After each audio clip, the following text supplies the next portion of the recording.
किशनपुर नामक एक छोटे से गांव में हरिया, उसकी पत्नी और उनके 2 लड़के रहते थे। हरिया के दोनों लड़के जुड़वा थे और दोनों शक्ल सूरत में हमशक्ल थे। जो कोई भी व्यक्ति उनको देखता तो वो पहचान नहीं पाता कौन रामू कौन राजू है इन दोनों में से। एक शाम हरिया अपनी पत्नी से बोलता है, अब तो बुढ़ापा आ गया और अब पहले जैसे हाथ पैर भी नहीं चलते। हाँ, अब आपकी और मेरी उम्र हो गई है, अब मुझसे भी घर का काम नहीं होता। क्यों ना रामू और राजू के लिए सुंदर लड़कियां देखकर उनकी शादी कर दी जाए।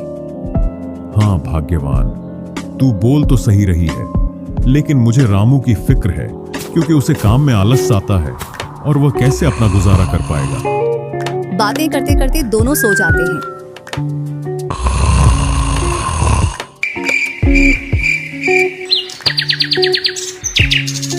और सुबह उठकर हरिया रामू राजू से बोलता है, तुम दोनों खेतों पर चले जाना और एक खेत को खोद आना जिसमें मैं आकर बीज बो दूंगा। और आज मैं अपने दोस्त से मिलने के लिए पास ही के गांव में जा रहा हूँ। 2 दिन में लौट कर आऊंगा। हरिया तैयार होकर दूसरे गांव की ओर निकल जाता है और रामू राजू भी खेतों की ओर चल देते हैं। दोनों खेतों में जाकर काम करने लग जाते हैं। रामू ठहरा कामचोर, वह थोड़ी देर काम करने के बाद एक पेड़ की छांव में जाकर लेट जाता है। इधर राजू को सुबह से शाम हो जाती है और वह आधा खेत खोद देता है।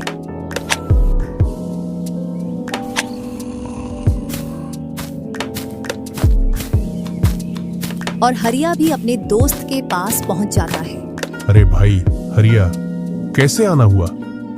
तुझसे मिलने की इच्छा हुई तो मिलने आ गया। चल अच्छा है, पहले भोजन करते हैं, इसके बाद गप्पे लड़ाएंगे। दोनों साथ में भोजन करते हैं। हाँ भाई हरिया, सुना सब कुशल मंगल? हाँ भाई, सब कुछ कुशल मंगल है। अब तो तेरे दोनों लड़के शादी के लायक हो गए होंगे। हाँ, दोनों शादी के लायक हो गए हैं और खासकर मैं तेरे पास इसीलिए आया हूँ कि कहीं दोनों लड़कों के लिए लड़कियां देख आऊं। वैसे अपनी भी 2 बेटी हैं और दोनों खूब होशियार और चंचल है। अब दोनों की भी उम्र शादी के लायक हो गई है। अगर तुझे कोई ऐतराज ना हो तो क्यों ना इस दोस्ती को रिश्तेदारी में बदल दी जाए। इतना सुन हरिया बड़ा खुश होता है। जब वह दोनों लड़कियों को देखता है तो दोनों बहुत ही सुंदर थीं।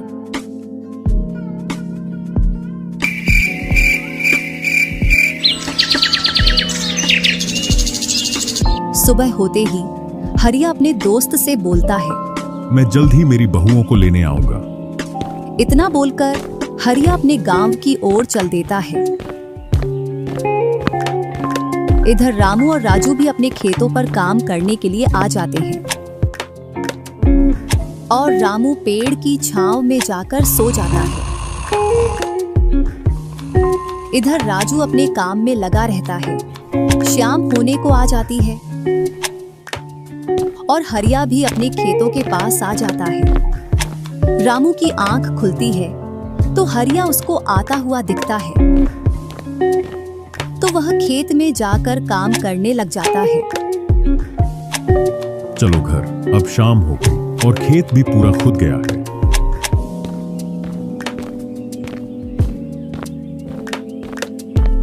तीनों साथ में घर पहुंच जाते हैं। हरिया अपनी पत्नी और दोनों लड़कों को बताता है कि वह इन दोनों की सगाई पक्की कराया हूं।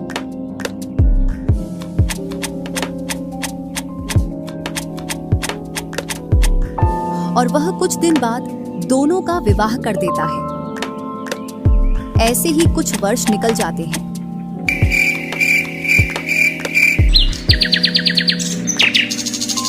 हरिया और उसकी पत्नी का स्वर्गवास हो जाता है और दोनों भाई जमीन और घर का बंटवारा कर लेते हैं। रामू अपने आलसी पने की वजह से खेतों में काम करने नहीं जाता और दिन भर घर में ही पड़ा रहता।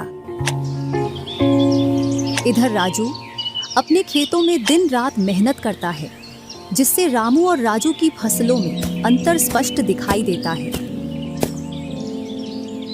एक दिन रामू राजू से बोलता है, तूने अच्छा खेत रख लिया और मुझे यह खराब खेत दे दिया। जिससे तेरी फसल अच्छी हो रही है और मेरी फसल कमजोर। कोई ना, अगली फसल पर खेत बदल लेंगे।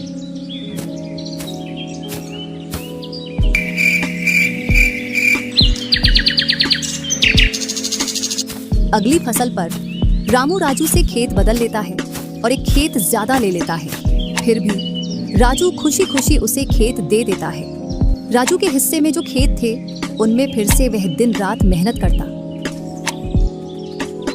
इधर रामू कभी काम करता तो कभी काम नहीं करता। रामू के पास बीज खरीदने के भी पैसे नहीं थे, तो वह पैसे लेने के लिए जमींदार के यहाँ चला जाता। जमींदार जी, कुछ पैसे उधार चाहिए थे, जिससे मैं अपने खेतों के लिए बीज ले आता और फसल आने पर मैं आपको पैसे लौटा देता। क्यों नहीं भैया, लेकिन आपको 2% ब्याज देना पड़ेगा। जी जमींदार जी, मैं ब्याज दे दूंगा। जमींदार रामू को पैसे दे देता है और रामू उनसे कुछ बीज लाकर अपने खेतों में बो देता है। इधर राजू अपनी फसल की रोज देखभाल करता और रामू बोकर आया उसके बाद से अपनी फसलों को देखने के लिए भी नहीं गया। वहीं अपने घर में पड़ा रहता और दिन रात सोता रहता।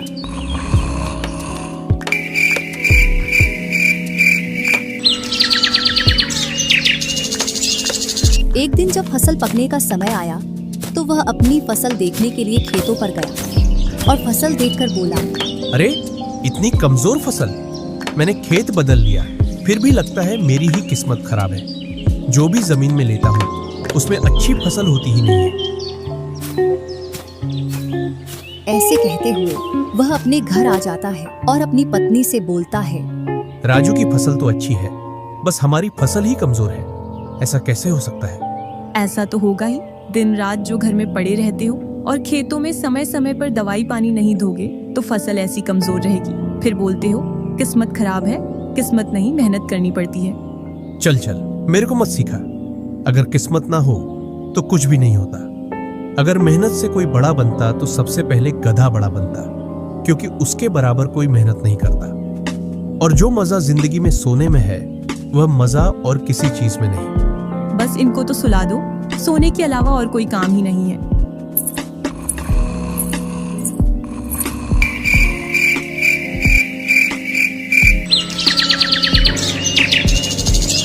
कुछ दिनों बाद जब फसल निकली तो राजू की फसल रामू से दोगुनी निकली, जबकि उसकी जमीन रामू से कम थी। रामू फसल को देखकर बोलता है, इस फसल को बेच कर आऊं या खाने के लिए रखूं? इधर जमींदार जी को भी पैसे देने हैं। अब इतनी सी फसल से कैसे काम चलेगा पता नहीं।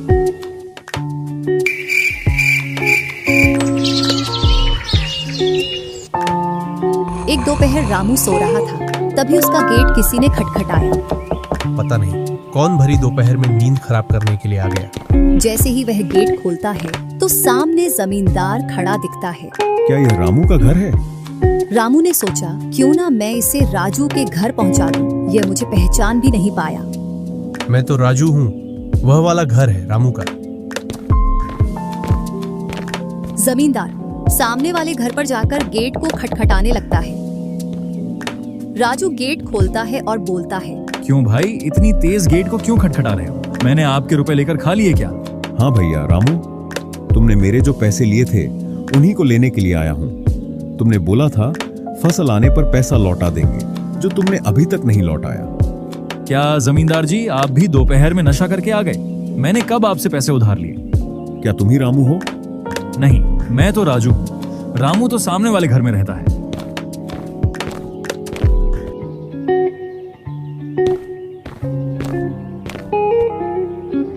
भरी दोपहरी में जमींदार का सर चकरा जाता है और वह अपने घर चला आता है और घर पहुंचकर मुनीम से बोलता है, ऐसा लगता है मुझे कि जो पैसे रामू के दिए थे वह पैसे अब लौट कर नहीं आने वाले। क्यों, ऐसा क्या हुआ जो पैसे वापस नहीं आ रहे हैं? रामू और उसका भाई दोनों हमशक्ल हैं और दोनों बोल रहे हैं कि रामू वह है, रामू वह है। और उन दोनों ने दोपहर भर मुझे इस घर से उसे घर दौड़ाया। जमींदार जी, पैसे निकालने की मेरे पास एक स्कीम है। बोलो कौन सी स्कीम है? मुनीम जमींदार जी के कान में पूरी स्कीम बताता है।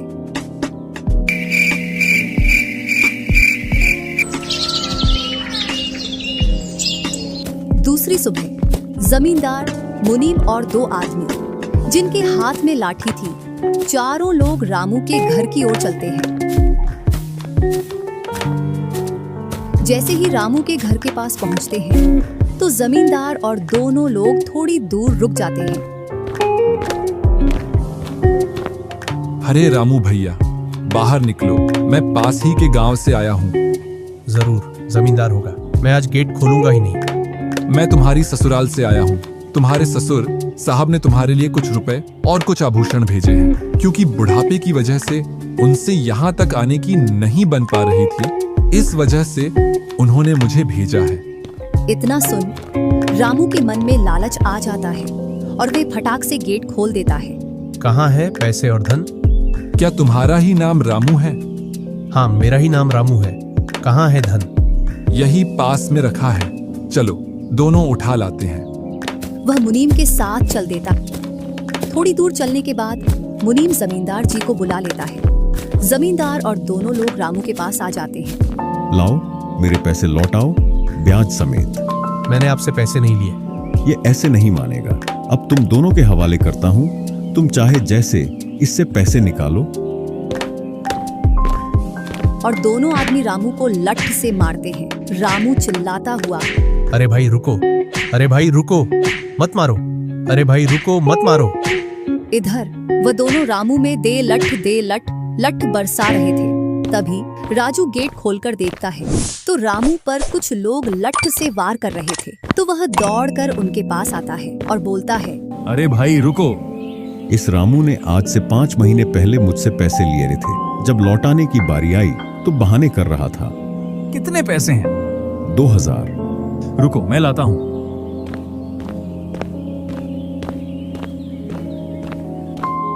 राजू रुपए लाकर जमींदार को देता है और जमींदार और उसके साथी वहां से चले जाते हैं। इधर रामू भी अपने घर में चला जाता है और राजू भी।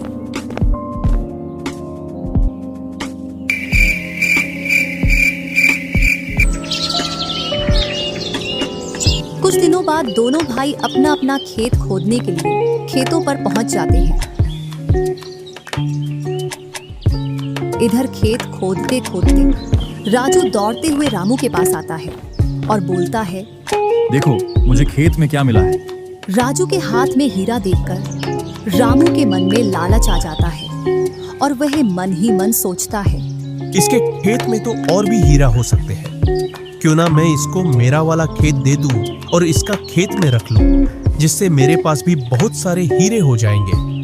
मैं क्या बोल रहा था, क्यों ना तू मेरे वाले खेत पर फसल कर ले और मैं तेरे वाले पर। इतने दिनों से तू कम जगह पर कर रहा था। और रामू राजू वाले हिस्से को खोदने लग जाता है।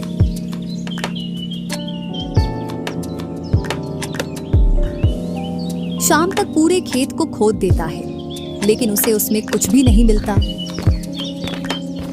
और थका हारा घर पहुंच जाता है।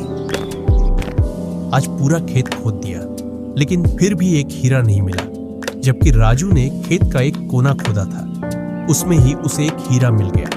अच्छा, आप अगर ऐसे ही मेहनत करते रहे तो एक दिन आपको भी बहुत सारे हीरे मिलेंगे। बातों ही बातों में रामू की नींद लग जाती है।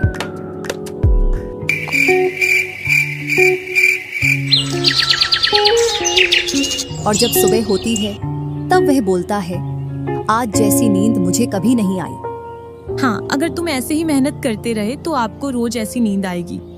और रामू उसे वर्ष राजू की तरह अपने खेतों में मेहनत करता है और दोनों की फसलें बराबर निकलती हैं,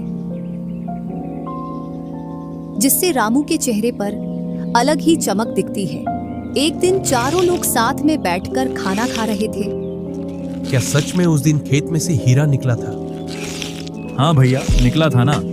जो आज आपके घर में उसकी वजह से कई सारे हीरे रखे हैं। इतने में ही रामू की पत्नी बोलती है, वह तो नकली था आपसे काम करवाने के लिए। इसी प्रकार बातें करते करते चारों लोग अपने अपने घरों में जाकर सो जाते हैं।